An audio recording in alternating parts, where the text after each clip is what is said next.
रत्नागिरी शहरातील आठवडा बाजार येथील रस्त्यावर पडलेल्या खड्ड्यांमुळे परिसरात पाणी साचत होते। त्यामुळे जवळच असलेल्या पटवर्धन हायस्कूलचे विद्यार्थी तसेच पालक यांना त्रासाला सामोरे जावे लागत होते। याबाबतचे वृत्त टाइम्स डिजिटलने प्रसिद्ध केलं होतं। याची दखल घेऊन आठवडा बाजार येथील तुंबलेल्या पाण्याला वाट करून देण्यात आली व खड्ड्यांमध्ये सिमेंट टाकण्यात आले होते।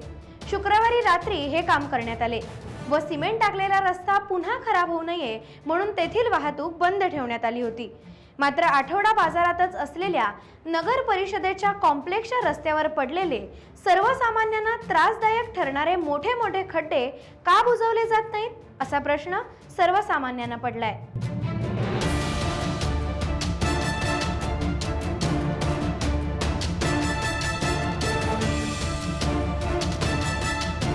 टाइम्स डिजिटलला लाईक करा, सबस्क्राइब करा, शेअर करा आणि बेल आयकॉन दाबायला विसरू नका।